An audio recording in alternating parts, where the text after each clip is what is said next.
I am Dani Trudeau. I've been in Scotland for 24 years. I came over to start a business working with children on the autistic spectrum, doing applied behaviour analysis, and I thought I'd stay for a couple of years. But I really fell in love with Scotland, and I managed to get a really good group of people. Felt like home, so I stayed. I managed to get a specialty visa doing the work I was doing, and then started a family and haven't looked back. So yeah, this year is the kind of split completely in half. I've been here 24 years of my life, 24 years of my life in America. Other than that, yeah, I have 2 kids, 20 and 16, so nearly grown. A husband and a dog, and I live in Portobello, my very beloved community, which is why I set up Tribe. I wanted a place for the community to connect and do good things, but also work. I love the idea of good work, and work that brings positive change, or something that you leave, you're better for it rather than just taking. So yeah, that's me in a nutshell. So I'm Alice. I classify myself as a creative, maybe not an artist. Got jaded after art school, that's my joke. I have a beautiful little Jack Russell called Fig, who I'm obsessed with, and I love anything outdoors, hiking, biking with Fig. Yeah, that's me in a nutshell. Well, I'm Sonny.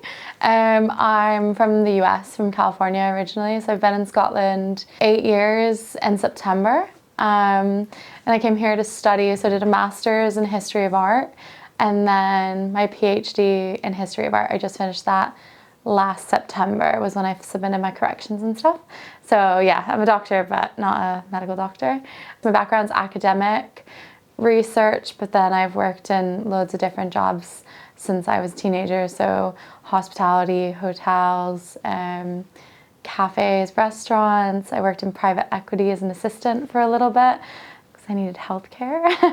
And then, yeah, I came to study. And then I'm a yoga teacher at the moment. So I work here and teach yoga as well, and work in various art galleries across the city also. So mixture of jobs and stuff. In terms of who I am as a person, I'm quite a creative person. I love writing. I love nature, outdoorsy stuff, and love working in a place like Tribe Porty because it's really, you get a lot of creative, so it feels like I'm not working in the arts directly, which is kind of where most of my passions lie, but I'm working within a space that feels really creative, and you get a lot of creative people working here, which I just really appreciate.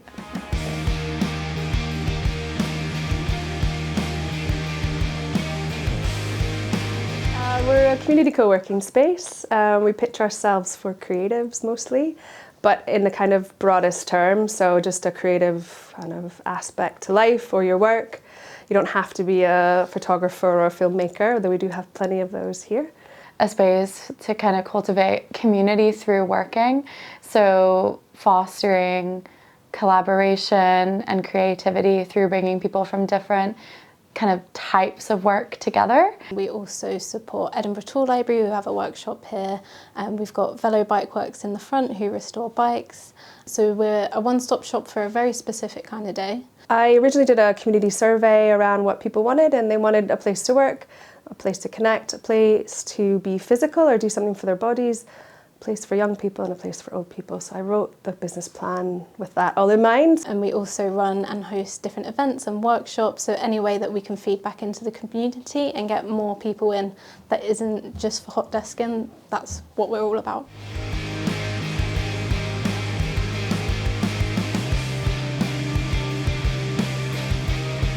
Mostly connection. I think it's important, and maybe because that's what I found in Scotland and in Portobello, is the kind of place of belonging. People can come in. You might not know everything about everybody here, but you certainly know who people are, what they do.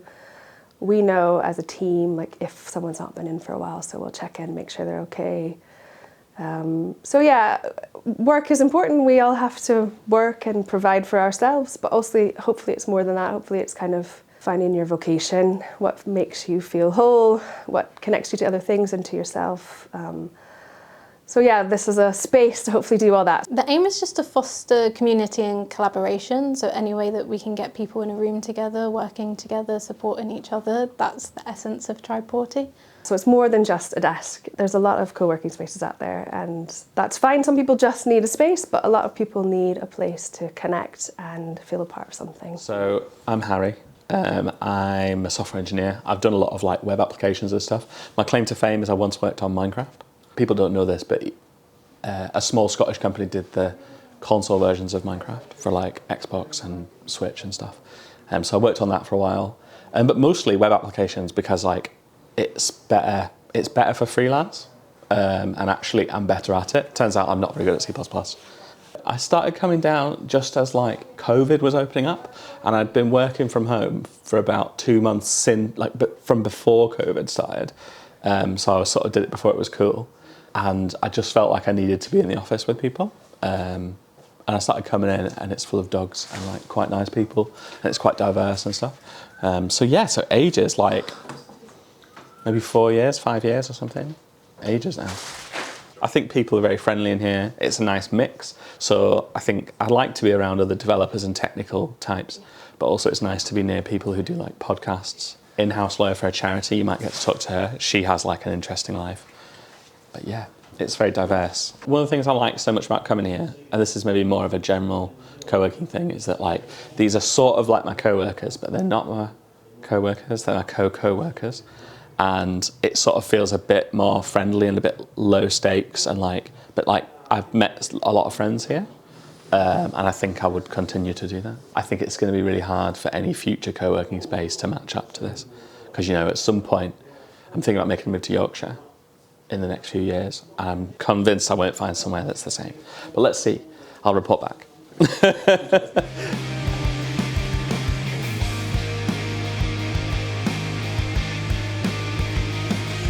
So before I started Tribe, I was working for a big charity with autism, and I started up their social firm at a golf course. So I was running a golf course, and I started a horticulture project and a mountain biking course, and we had a cafe in the clubhouse, and we only hired people on the spectrum.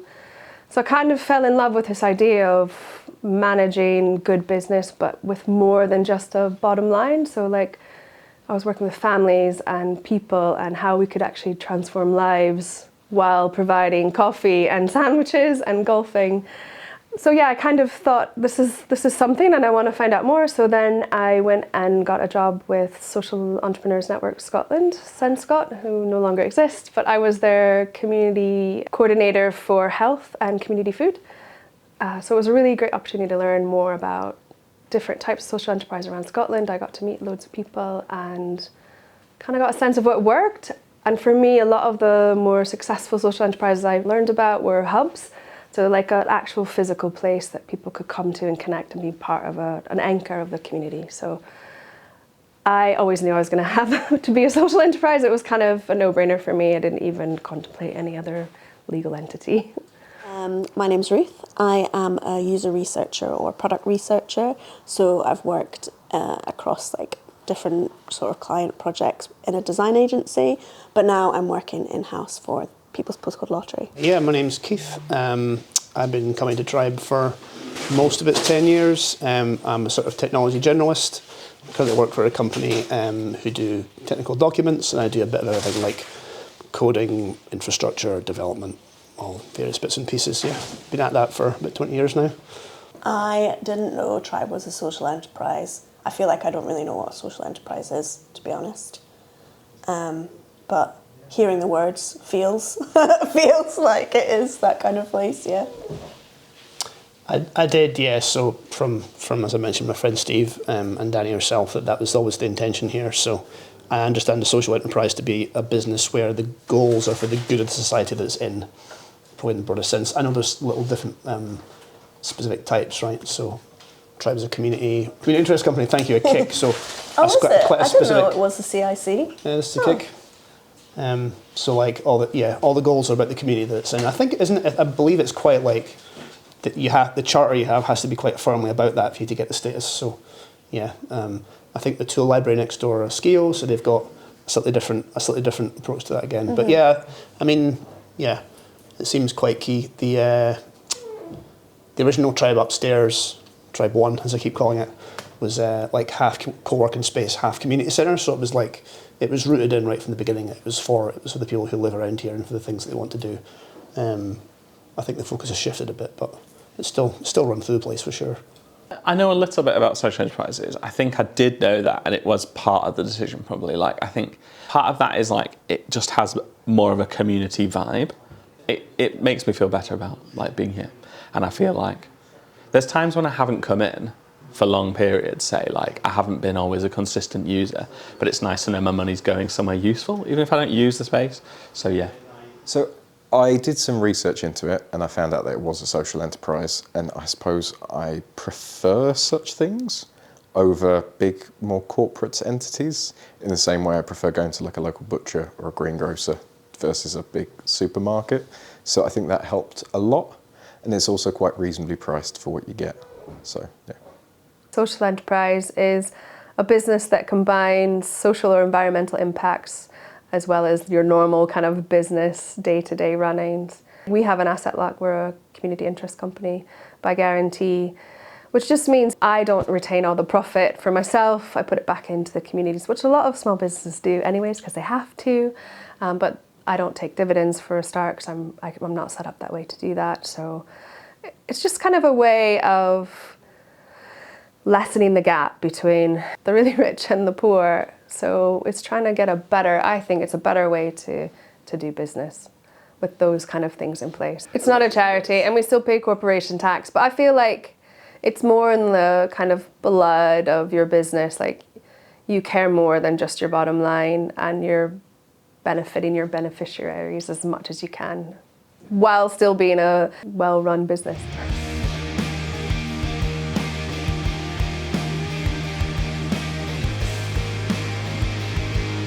I think the benefits are endless. I think in terms of the more boring stuff like being productive, you're automatically going to get that. I always think just from having that separation from work from home is always going to benefit you.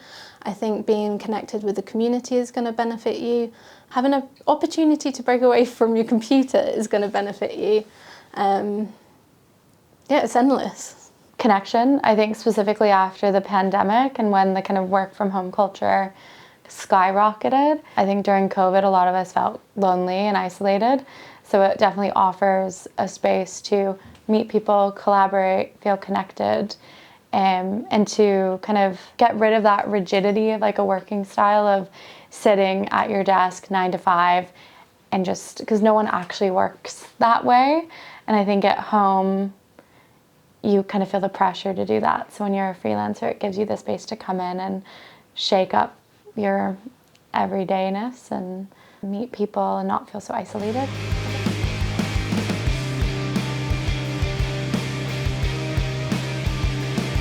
So for members at the minute, I think we're on about 145 members altogether. Not all of that is freelancers. Our demographic did shift a little bit after the pandemic.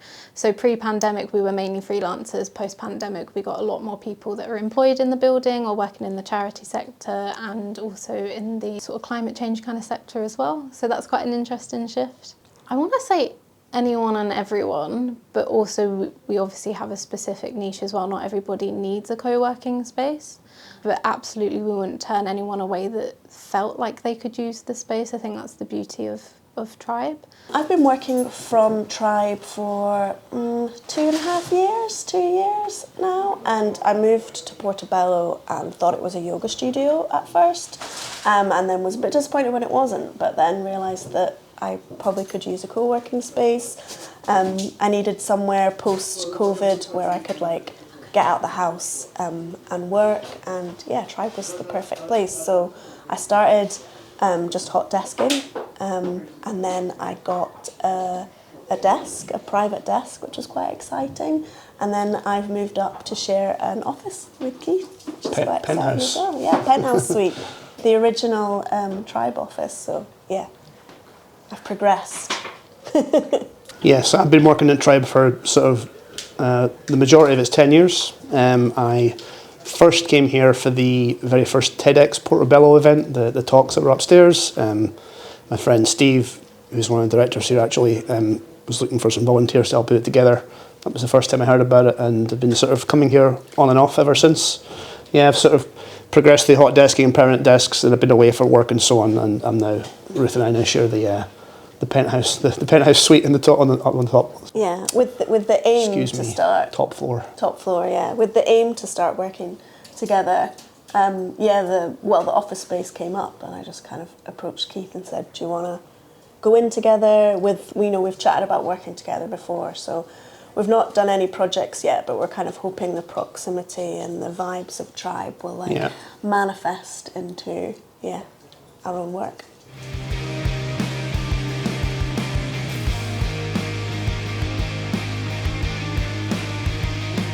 So anyone that wants a space, we can just be as simple as that. We can be an extra working space when you've had a kid and your spare bedroom or your home office is now a nursery. But we can also support you through your transition into becoming a new mum or a dad, because we have that community here. We have quite an open door policy. If somebody comes in wanting to run an event and they're not sure where to start, we're here to help guide them with that and see it through. We run lots of workshops, like family workshops. We get together and run kind of women's workshop and men's workshops. So we try and kind of support our existing membership. It does change over time, but also in the kind of experience of the last 10 years of knowing what people need, and that is kind of usually a creative outlet, a kind of mental health kind of support, social opportunities, and business opportunities. So being an entrepreneur, not everybody's an entrepreneur like they used to be here. It was kind of 80% self-employed, and now it's kind of 70% employed. Just with COVID, I think, changed the way people can work, so they can have their office in Copenhagen but never actually go to Copenhagen and work from Porty. Saying that, we know what's important. You're not working with colleagues, so sometimes that kitchen chat is important, just checking up how you are. I also keep my kind of finger on the pulse with funding or business building opportunities in different areas. We had CivTech in here not too long ago. Trying to kind of support people on multiple angles, because we're not one-dimensional people. So it isn't just about work, it's your working life, but the life bit comes into play here too.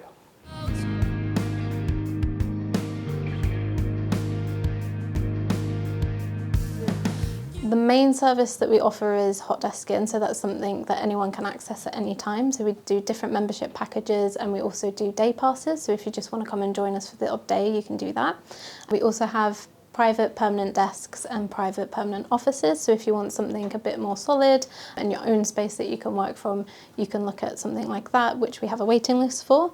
We have monthly Tribe Talks, which are free for everybody, not just members, but the outside public, and they change themes, so we try and get in, ask the community and what they're wanting to learn about or hear about, and that changes every month.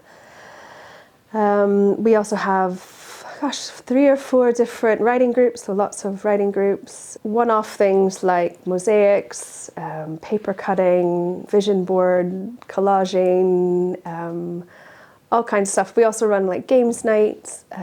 We run an annual summer party for the whole neighborhood, and we have a members' Christmas party every year. We're always trying to find good collaborations. So right now we're working with hospice. They have a program where they find volunteers to sit with people dealing with cancer through hospice. So again, we have a big coffee morning. We're getting Company Bakery in to provide all the yummy goods for that, to try and help them find volunteers. So yeah, I think, just different ways to connect. I think it's important. Quite often people don't think they have anything to give, but that's really not true. And I think when you do that and connect in, you're just, you feel more alive. That's basically what we do.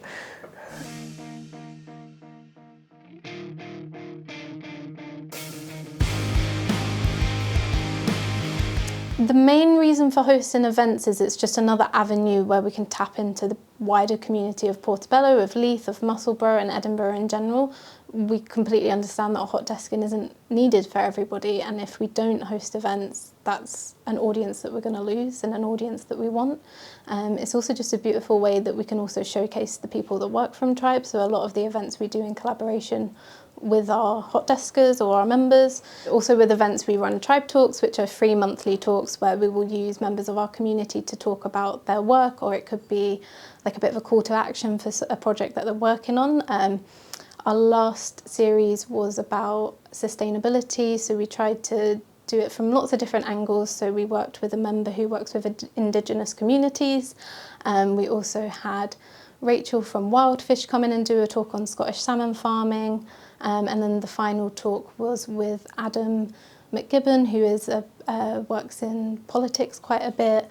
And he was talking about how you successfully run a campaign for an MP. So he worked for the Green Party in the past. So just from that little series alone, you can see how wide the range is that we can pull from. And all these little points of education as well aren't things that are easily accessible.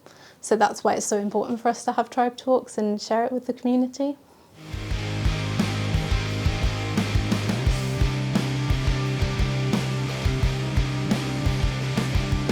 The Dead Curious Cafe we run in partnership with Loretta Dunn. She is also on our podcast Working for Progress, so if you'd like to know more about her, definitely listen to that. It's a very good episode. She's had a really interesting career that's gone from working as a midwife to working in funeral homes, and now she is a death doula. So her work is all about living well and dying well, and how having really important conversations about death and dying can help us have a better death and also be more comfortable with it. So Dani has been friends with Loretta for quite some time, and she came in to do the podcast episode, and I think after that episode she said to us, have you ever heard about the death cafes and about that as a topic? And she said that she wanted to host one, but she didn't know where to start, and one of the barriers to hosting that would have been money and expense of hiring a space. So we said to Loretta, let's give it a go and see what happens. And then it's sort of grown from there. So I think at the minute she has a good community of about 10 people that regularly come, and then that number is always fluctuating. So the Dead Curious Cafe is a series of sessions that are starting back in September, and we've got dates all the way through to December. It's a very relaxed evening where you'll have coffee, cake, and you can just really openly talk about death. Scary from the outset, and then you just realise you're going to have this really lovely but also challenging conversation.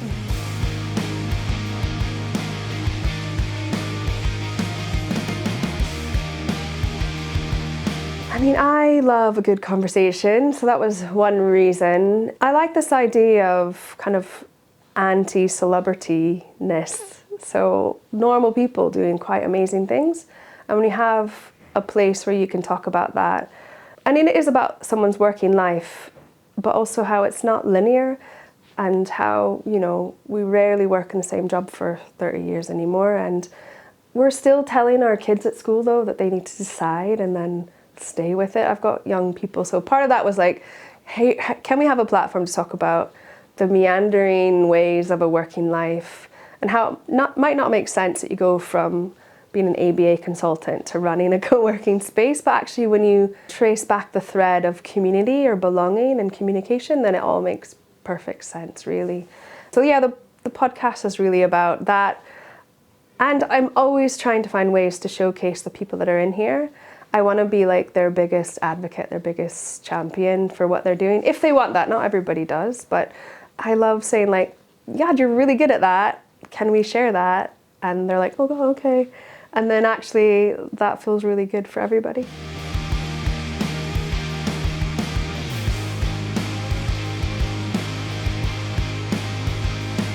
I had the idea of like bringing people with me from the very beginning. So even from, you know, bootstrapping the building, people donated. I had a friend who worked as a prop master, so he donated like old sets. So that's what we made a lot of the upstairs with.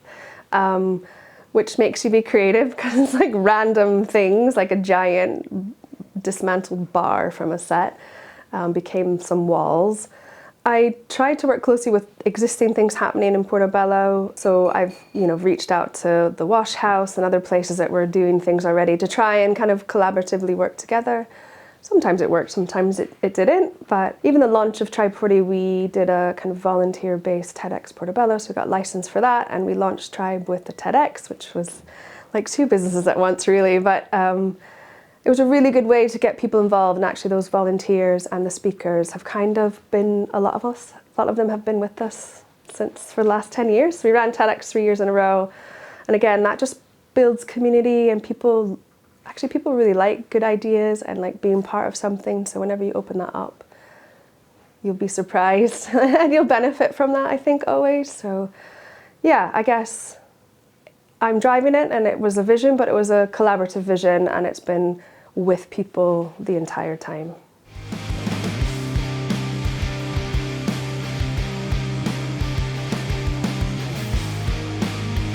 Collaboration is so important in the sense that that's where the best type of innovation comes from, because it offers the opportunity to learn from other people, because obviously you can do things on your own, but when you work together, I think it draws everybody's skills and knowledge and can produce the best version, I think, of whatever anyone's trying to do. And just speaking from like every work experience I've had from academia and like doing a PhD, like I couldn't have done that without the collaboration of my supervisors and my colleagues and learning from others and conferences, you know. So when you're at a space like Tribe Porty and you get people collaborating and networking, it just kind of helps the brain tick over a little bit more into more innovative ideas. I think collaboration's important because it signifies a strong community. I think a lot of the time in today's world we're so isolated, especially with the rise of working from home and social media and being on our phones. Any time where you can be with people together working on something, only good stuff's going to come from that. Yeah, Keith and I have just chatted about UX, and I kind of sort of changed career a little bit from working in charities to now working as a user researcher and kind of UX. And we've just both kind of chatted about our ambitions and how we would do things. So quite a lot about how we would do things, how we would do it better. Obviously better. So like just because of those conversations, like we've spoken about maybe doing some community projects together as well that are kind of based on co-creation and stuff like that. So yeah, and no, I don't think we would have met each other otherwise. Yeah. So yeah, the other way up for me, so I'm like, as I mentioned, a technology worker, but with a lot of interest in design. I keep finding myself thinking about the problems in designers' way, like, well, why is it this way? Who is it for?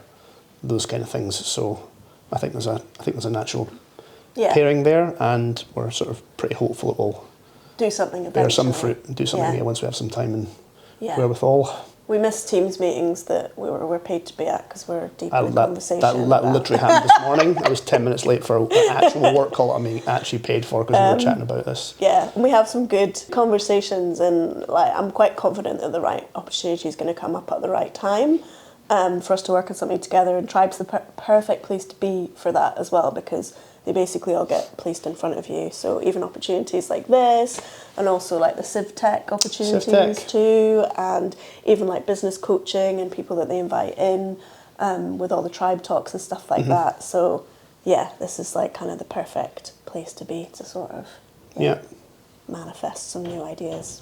Firstly, I think it's actually more fun to collaborate with people because, you know, you can learn so much from other people, the way they do things.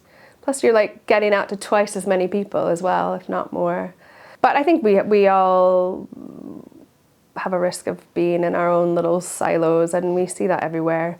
And yeah, I don't think it's for the greater good of anybody. So it's hard too. I mean, it's hard to collaborate with people. I think the key is kind of finding the right people with similar values and goals, and it can be mutually beneficial, then it's great. But if you don't have those things in place, it's a drain, which not everybody maybe is up for doing. It's kind of easier just to plod on your own, I think. So yeah, but then we all lose out.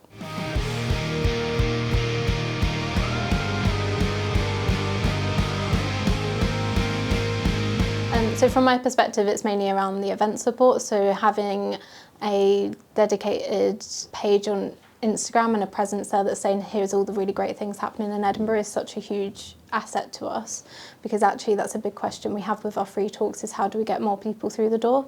I think with social media as it is at the minute, you're playing a bit of a game that and it feels like we're fighting to be seen.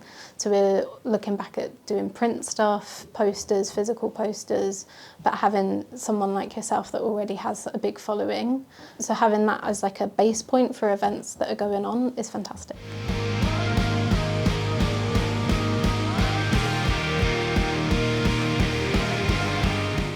I think it's the space that Dani has cultivated that really speaks to that, because I think it lacks like this rigidity that you see in a lot of like typical office culture spaces. So when you walk into the space, speaking from like a creative person's perspective, this draw, I think, from the murals on the wall to the kind of DIY mismatched furniture, like it just feels like there's been a lot of like love and creativity and nurturing that's been given to the space. And I think creative people are quite receptive to that because they do a lot of that within their own creative practice, whether that's artistically writing, photography, film, you know, like there's like passion that goes into it, and you can really feel the passion of the cultivation of the space, I think, is why people are drawn here once they come here.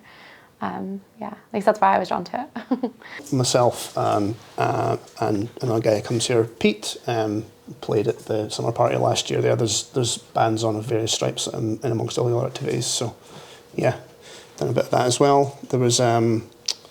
There's been co-workers here who do a bit of DJing, who had their vinyl out and stuff like that. Yeah, it's like other people's interests as well as their jobs seep into tribe life as well. Right. Like I feel like at an office where you're doing a job, that's what you're doing. Whereas at tribe, if you're also a singer or an illustrator, yeah, it's also encouraged very much. Yeah, you know that about all the other people here as well, even though that's not their 9-to-5 job. So Peter's just walking past in the background. Peter's an artist, and there's many of his drawings and things up on the walls, actually within sight of this particular seat. Yeah.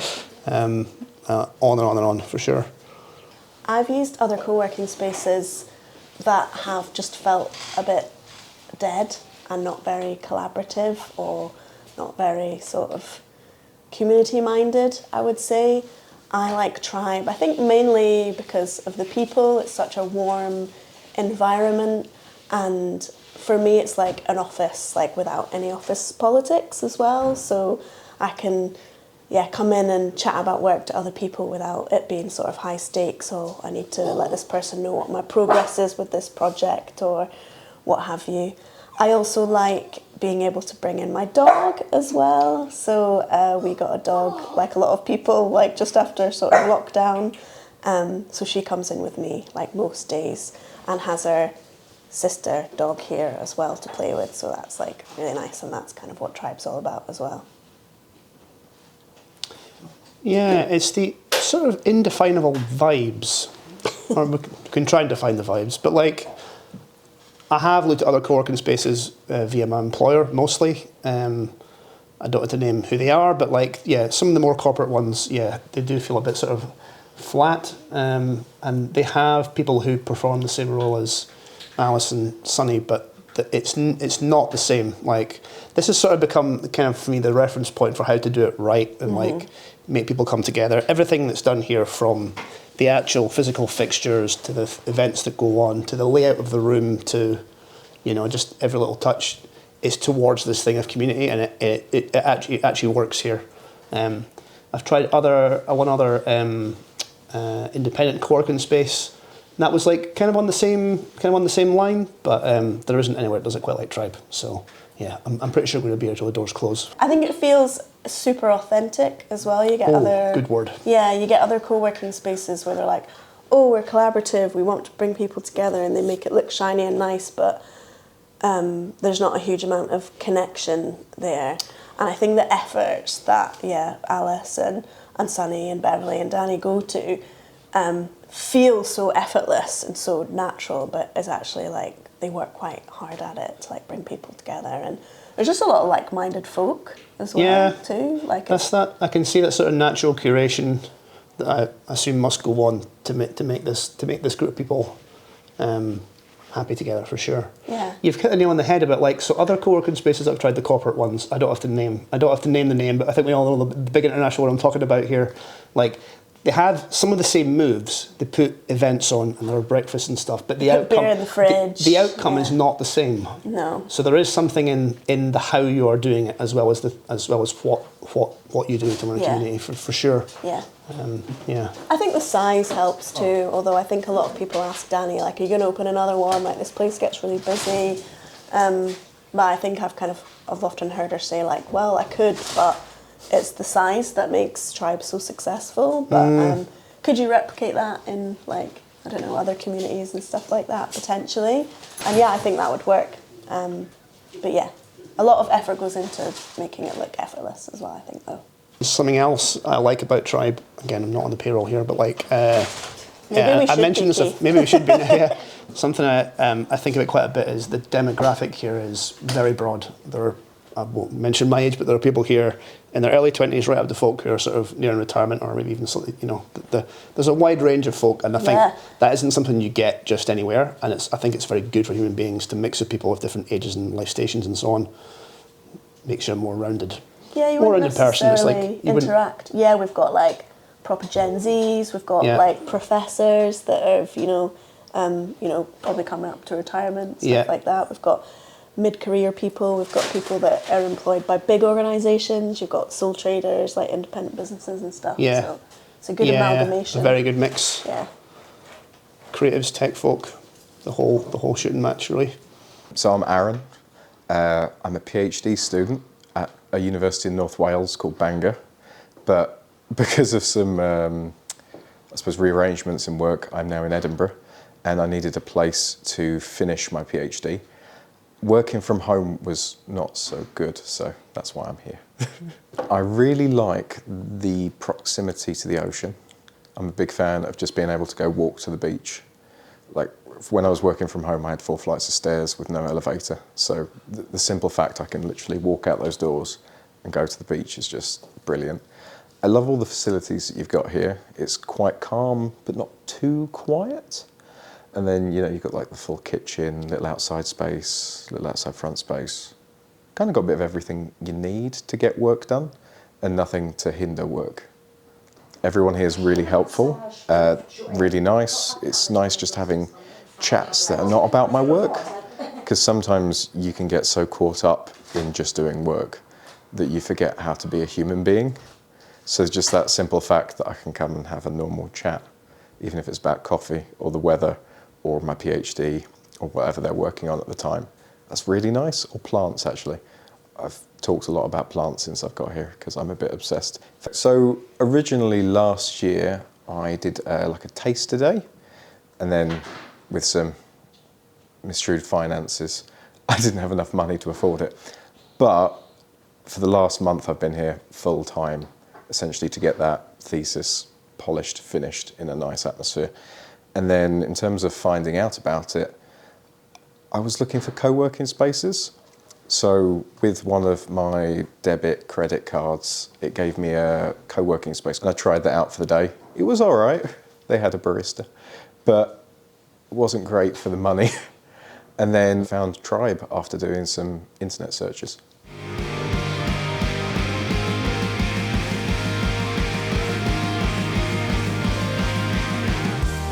Mostly about our new team. So we've got 2 new people started last month. Alice has been here 3 years now, so she's well and truly knows what she's doing, and she does it really, really well. We're all quite creative, so I'm kind of excited once we get the kind of ropes, the normal stuff secured, then kind of see where we can take things. I'm really excited to just see what my first year will look like here, because it's quite a new team, because Beverly and I are both new, so half the team is new, so seeing what we decide to get up to and what the kind of next year's program will look at. I think in the next 12 months we've got some projects that we want to start which have come from our community. So things we've been asked for before are things like a tribe cookbook. So one of the big things that we do at Tribe is social events that involve food. I always say if there's food, people will come. So things like our coffee mornings, social lunches. We also do a jacket potato day. So we put jacket potatoes on for everyone, make some big salads. And food is such a gatherer of people. And whenever we're eating lunch together, people are always sharing recipes or saying, how do you make that? Or what are you eating? So the idea of a tribe cookbook's always been bubbling away in the background. So we're going to start that. And I'm also saying that to hold myself accountable to it. I'm looking forward to being here for like the holiday season and stuff, and just experiencing working here through that, because I think working in a place that has a really strong community vibe and energy is quite special during the kind of holiday season lead up, and especially in the winter when things can be quite like dreary and heavy. When you've got a place that you can come to and feel really supported or people to chat to, it might make the winter a bit more like endurable in Scotland. But yeah, I'm just excited to just see where the next year goes in terms of it being a new space and place for me to be working. So yeah. I love this place being a nurturing place for the team as well. So I think once you create that, it can kind of continue itself quite nicely, because it becomes the norm in the culture, and we're really supportive and thoughtful, and it's not just about performing at your work, but also who you are as a whole person, and you can bring that whole self to the team and feel good about it. Yeah.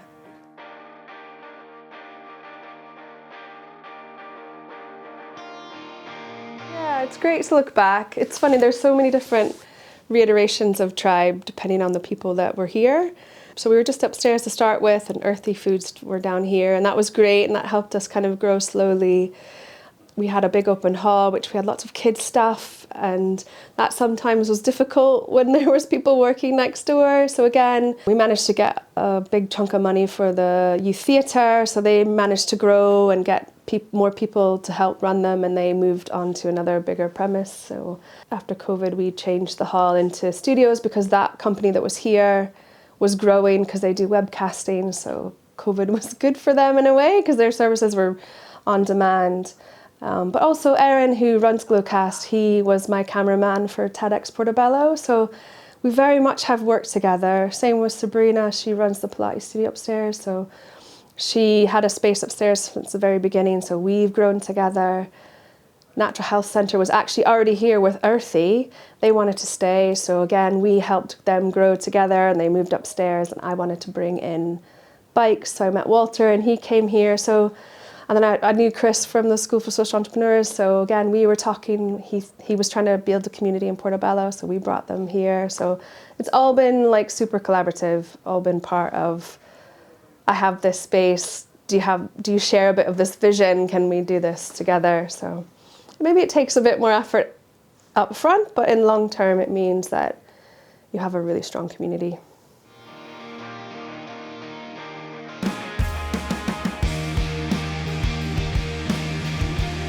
So I think what I love about Portobello is that it's so close to Edinburgh, so it's really well linked. So you still feel like you're in the city, but you get this like little like community escape away from the busyness of all the kind of tourists and the kind of quintessential Edinburgh aesthetic. So it feels like a little seaside town. There's dogs everywhere. Everywhere's dog friendly. Really lovely small businesses, good cafes like 12 Triangles. I really love Tills, which is the bookshop just down the way, but they've also got really, really nice coffee. And then you've got spaces like Tribe Porty, where you get loads of people who live in Portobello that come and work here and gather together. And then there's just so many community events too, whereas you get that in Edinburgh, but not in the same way, I think, as a place like Porty. Like I live in Leith, and you do get Leith events, but Portobello seems like its own little like village or something like that, specifically in this kind of like beach high street area. Being able to walk to the beach for my lunch. There's also like some good lunch options. There's like a Greek place and a Cuban sandwich place. Have you been to there? It's very good. There's a good couple of ice cream shops. And it's sort of like a nice cycle down the hill or from Leith. So actually like, it's not hard to get to. Just don't take the 26. You'll be fine. It's like a nice little small town in a city. Obviously the sea's great. I don't go down to the sea as much as I used to, but every time I go, I'm like, why don't I come down here more? Yeah, from beach volleyball to just walking along the prom. But probably the people, like, it doesn't annoy me at all to walk down and not be able to just walk down and be like, hi, hi, hi, hi. My kids are like, oh my God, you can know everybody. But I quite like that. I think it's nice. It feels like proper community. It's been nice living here the last 15 years to kind of watch it develop and grow and expand and things pop up. And I get excited about new businesses, so I love seeing new businesses come and thrive, or not thrive, all of them, but many of them have. So yeah, no, it's a great little spot. And then, you know, if you want to go into town, it's like right there, but you're also not in the thick of it. You can be back here with a bigger garden and sea view. Having a co-working space that's like 4 minutes in the seafront is hard to beat. I'm sure it's a very common answer, but like I've literally like, you know, taken a photo of my colleagues and they've all hated me for 48 hours because I'm going like, come on, like be serious. Like, yeah, I know, it's I do pretty that special. all the time as well. This morning my commute was, I live like at the other end of the beach and like quite near the beach, and I come in with my dog Margot, so my commute was walking along the beach this morning. The water was super still, like it was a nice sunny day, there was sea swimmers out, and I got here and sat at my desk and felt like quite revived and ready to work. I should say as well that I do actually have an office that I'm supposed to be at, well, most in the city centre, and it's actually a really good office. We get free food, we get like... You do? Free food, free breakfast, lunch, dinner if you want to take it home with you. They provide you a little Tupperware. Like they could not be more accommodating to their staff, and I still use my own money to come and use an office here. Did you not know that? I didn't know about the free dinner part. That's free everything. yeah, sorry. Oh, good coffee. But usually my day there starts after sitting on a bus for like 45 minutes. Oh, aye. Like feeling a bit Mood killer. stressed, probably a bit late because there's traffic and I'm not very good at catching buses. So yeah, walking here and being a bit more in control and a bit calmer when I arrive is definitely more conducive to like a good productive working day than like getting pissed off on a commute. Yeah. Quite similar for me. So my employer, who are based down south, there's a few of us up in Scotland, are we're happy to pay for me to use another well-known commercial co-working space as much as I would like in the centre of town, but I don't want to do that. So yeah, similar. I pay out my salary to have the share of the office here because yeah, it just seems like the right thing to do. I was the same as well before I started working for who I work for now. I had a membership to a co-working company, but it just kind of didn't really make sense because I still had to travel into the city centre to use it, although there was one more local, but it just didn't have the same like feel, and I just didn't feel like I got really much done. So yeah. Porty's got some energy to it. It is kind of, it's been like shifting over the 10 years or so that it's been here, so I think it used to be a little bit sleepier, excuse me. But now there's like, it's kind of gentrifying at a rate of knots with the pros and cons. Yeah, but still that. having good mix of people, like good diversity here. Yeah. There's really good like different types of food to eat. There's really good local shops and stuff like that as well. It kind of helps you shop a bit more local. Yeah. Actually, this is very true. Local shops. When I'm working here, I'll go and like get my groceries from a local greengrocer and use like local smaller businesses and stuff like that. Whereas if I'm in town, I'll be walking past like Morriston's or Primark or whatever. The fact that there's a bakery with a vast excess of sugary products in its window on the corner of the road there's is literally like three its own places problem. It's just one of the bakery goods from independent sole traders nearby as well. Shop indie. And obviously we get Tribe Perks as well, so they make good deals with local businesses and stuff like that to make us use them more, which is great. I love everything about Portobello. Like I grew up by the coast, so being back so close to the beach is amazing for me. And I also love the sense of community here. I love that I can walk my dog and I will see people that I know and say hello. I love that the high street is really supportive and collaborative as well. So wherever we can within Tribe, we try to work together and see how we can support each other or collaborate. Yeah, it's just a really beautiful place to be. I really like the eateries. And I like the beach. Being a water quality modeler gives me great insights into the seawater. But otherwise, I really love the beach. I love the coast. And it's also really nice to take a walk along a long flat plain and not go up a hill. It's also easy to get to from where I live, which is quite nice.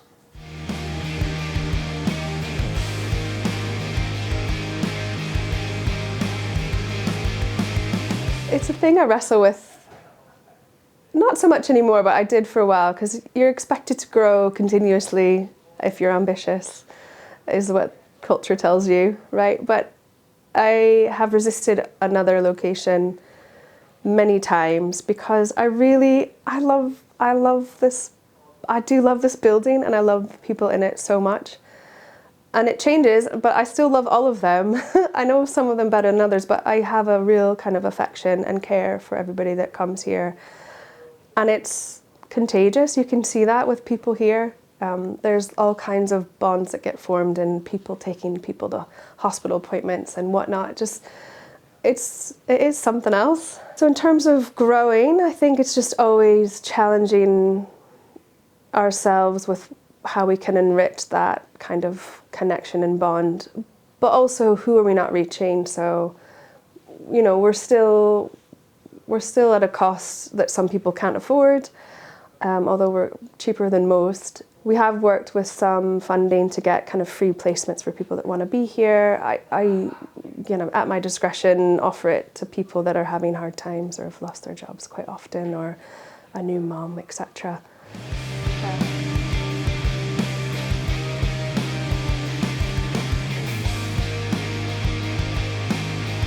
Up until now, I think this is the first team that I've had that's very, very intentional. I think before it's been a bit of people I know, or, you know, we had one volunteer that became an employee, some kind of contracted workers that then became employees, kind of slide in there. Where this time, I knew with Alice I wanted someone with customer experience in the service kind of industry, because I wanted people to feel really taken care of when they arrived. And she does that really, really well. She does everything else really well as well, but like I feel like those skills, the other skills can be learned, but kind of that natural customer service, you either have it or you don't, kind of thing, or you worked in it, so it comes natural. So I didn't intentionally, I wasn't only hiring females. We actually had lots of male, exceptional actually, applicants as well. But it was just the mix of Sonny and Beverly that came in with Alice's existing skills. So customer service still important, but also people were wanting kind of mental health, well-being stuff more. So Sonny kind of brought that with her yoga background, and she's going to start doing morning meditations for the community. Beverly had a little bit more kind of admin stuff. She'd kind of helped run a project, start a project from the get-go, and knew lots of the kind of contracts and building stuff, which I wanted someone in that area. So yeah, their mix of skills fit really well together. I'm happy that we're all women, but it wasn't designed specifically that way.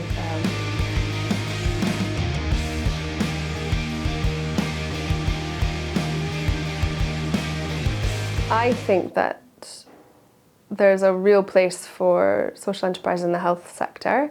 It is really challenging though when you have a national health service, because a lot of people expect everything to be provided, and they're not wrong in that, but I think with the way that we're living and the shortcomings of finances, especially with services, we need to think more creatively about how we can have healthier communities. And health kind of in the broadest sense, like creativity, like health isn't just having good blood pressure, it's a lot of other things.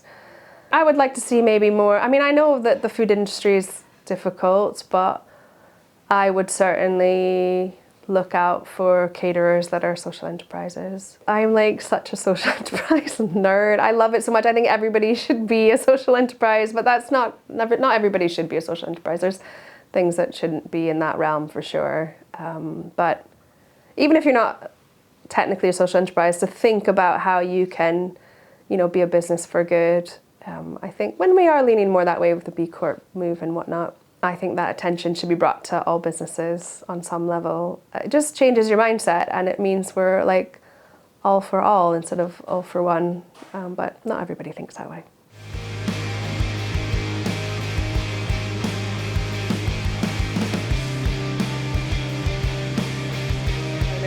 A good place to make good things happen. I think it's going back to that culture creation of positivity. Is if you start it, it'll self-continue if you do it well, I think. So, yeah.